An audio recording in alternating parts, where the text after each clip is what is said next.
Los pintores pertenecientes a este grupo juvenil de los impresionistas aplicaron sus nuevos principios no solo al paisaje, sino también a cualquier escena de la vida real. Nuestra ilustración 339 muestra un cuadro de Pierre-Auguste Renoir de 1876 que representa un baile al aire libre en París.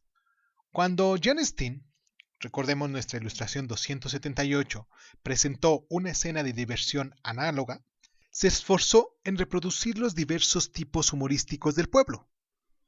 Watteau, en sus imaginarias escenas de festividades aristocráticas, recordemos nuestra ilustración 298, quiso plasmar el modo de ser de una existencia regalada. Hay algo en ambos de Renoir, pero también él tuvo ojos para las manifestaciones de una muchedumbre alegre y a la par se deleitó creando una belleza gozosa. Pero su interés principal reside en otro aspecto. Desea captar la mezcla de brillantes colores y estudia el efecto de la luz del sol en el torbellino de la multitud, incluso comparado con el cuadro en el que Manet pintó a Monet en su barca, en el que Renoir parece abocetado y sin terminar. Tan solo las cabezas del primer testimonio muestran algunos detalles.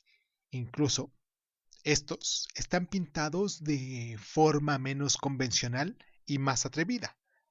Los ojos y la frente de la mujer sentada están en la sombra, mientras que el sol se refleja en los labios y su cutis. Su vistoso traje está pintado con unas cuantas pinceladas sueltas, más audaces aún que las de Frans Hals en nuestra ilustración 270 o de Velázquez en nuestra ilustración 267. Pero estas figuras sobre las que se centra nuestra mirada, más allá de las formas, se disuelven cada vez más en la luz del sol y el aire. Recordemos a Francesco Guardi, con nuestra ilustración 290, y su manera de sugerir las figuras de los remeros venecianos con unas cuantas motas de color. Al cabo de más de un siglo, nos resulta difícil comprender por qué estos cuadros provocaron tantas tormentas de indignación y de burla.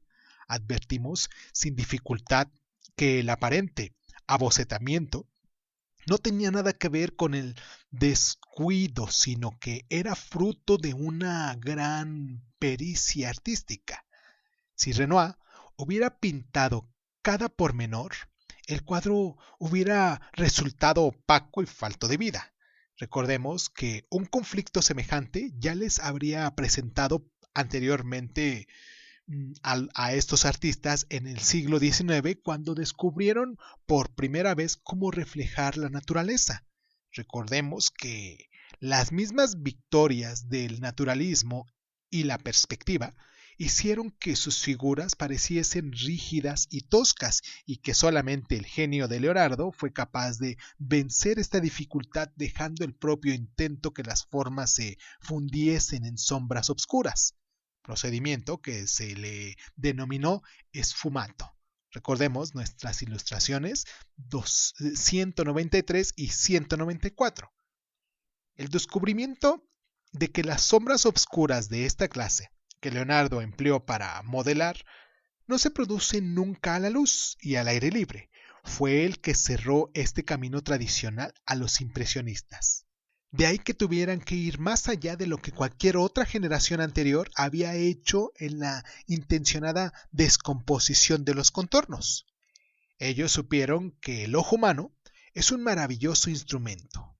No hay más que darle la dirección adecuada y él crea la forma total que sabe que hay que estar ahí. Pero hay que saber cómo contemplar tales cuadros. Las personas que visitaron la primera exposición impresionista, evidentemente, hundieron la nariz en los cuadros y no vieron más que una mezcolanza de pinceladas fortuitas y por eso les pareció que aquellos pintores deberían de haber estado locos. Ante un cuadro como el de la Ilustración 340, en el cual uno de los más viejos y sistemáticos campeones de este movimiento, Carmile Pizarro, evocó la impresión de un bulevar de París a plena luz, estas personas ofendidas preguntarían: ¿es que yo aparezco así al pasear por el bulevar? ¿Es que pierdo las piernas, los ojos y la luz y me convierto en una especie de bulto informe? De nuevo su conocimiento de lo que pertenecía a un hombre se interponía entre su juicio y lo que vemos realmente. Tuvo que pasar un tiempo para que el público aprendiera a mirar un cuadro impresionista retrocediendo unos metros para disimular del milagro de ver esas manchas embrolladas colocarse súbitamente en su sitio y adquirir vida ante sus ojos. Conseguir ese milagro y transferir la verdadera experiencia visual del pintor al espectador fue un verdadero propósito de los impresionistas.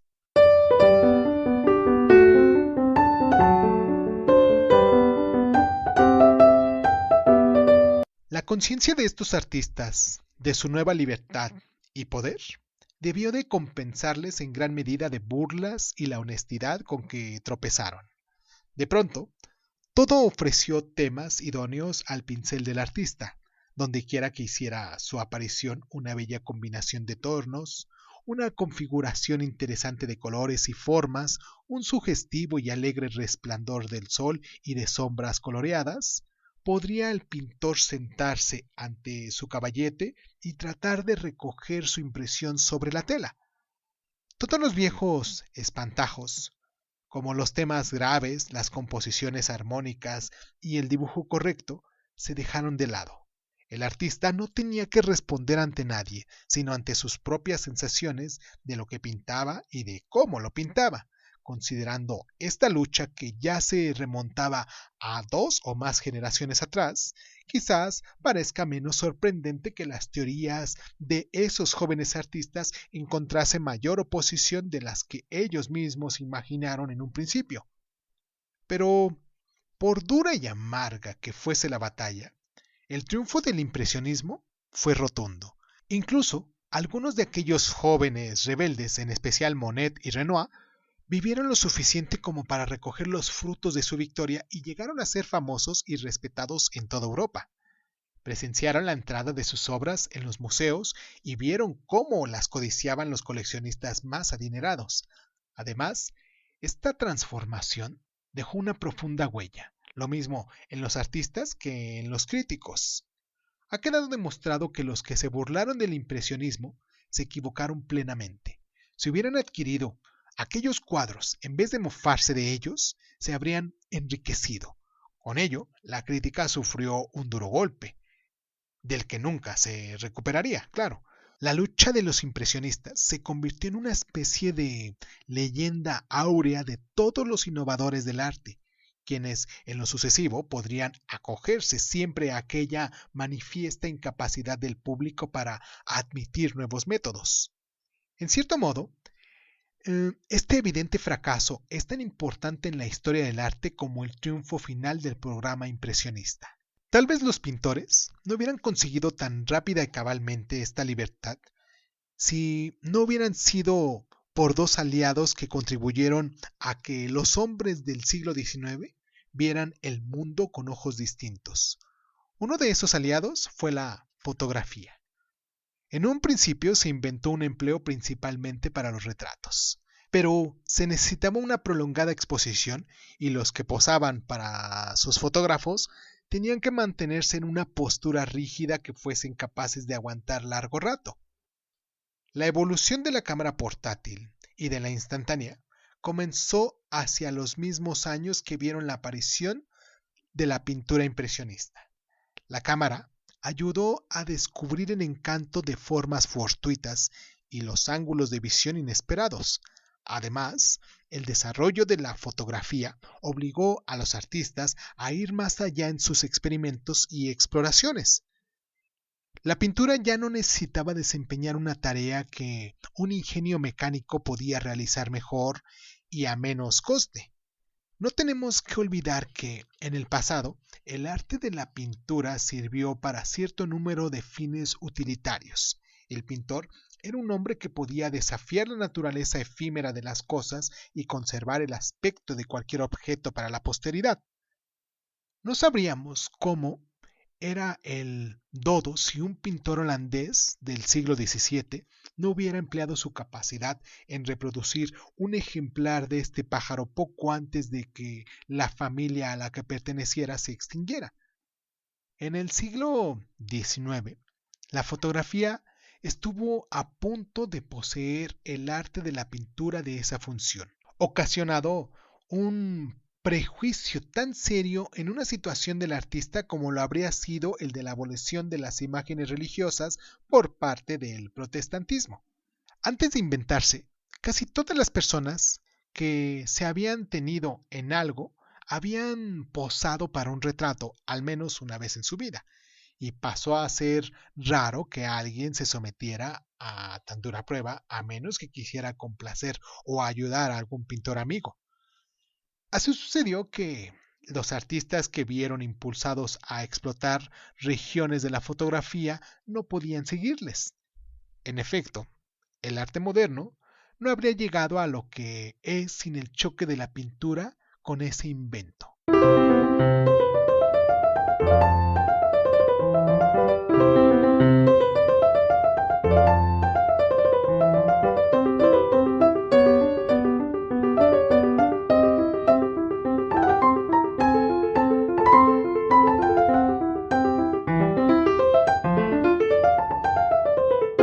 El segundo aliado que los impresionistas encontraron en su atrevida persecución de nuevos temas y esquemas de color fue la estampa coloreada japonesa. El arte de Japón se desarrolló por influjo del arte chino y continuó dentro de las mismas líneas durante casi un milenio. En el siglo XVIII, sin embargo, quizás bajo el influjo de los garabatos europeos, los artistas japoneses abandonaron los temas tradicionales del arte del lejano oeste y escogieron escenas de la vida popular como tema para sus grabados en madera coloreados, en los que aparecen conciliados una gran audacia de concepción y una maestría técnica perfecta. Los coleccionistas japoneses no tuvieron en mucha estima esas producciones baratas, porque preferían la austeridad del estilo tradicional. Cuando, a mediados del siglo XIX, Japón se vio obligado a entrar en relaciones comerciales con Europa y América, estas estampas se emplearon a menudo para envolver y para rellenar paquetes y se podían encontrar a muy bajo precio en tiendas de té. Artistas del círculo de Manet fueron los primeros en apreciar su belleza y en coleccionarlas ávidamente. En ellas hallaron una tradición no corrompida por aquellas reglas académicas y aquellas rutinas de las que se esforzaban en zafarse los pintores franceses. Las estampas japonesas les ayudaron a ver cuánto quedaba en ellos todavía de formalismos europeos sin que se dieran cuenta.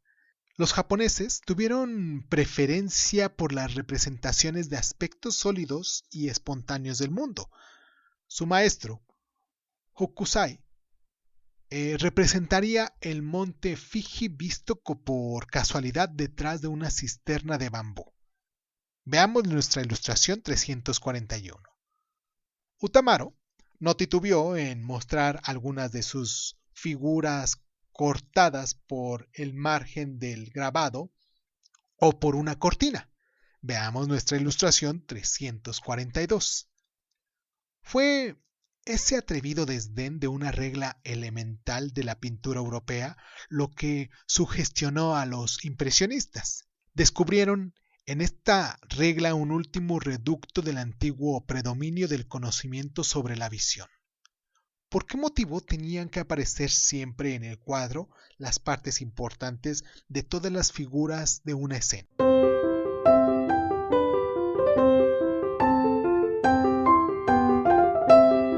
El pintor más profundamente impresionado por estas posibilidades fue Edgar Degas.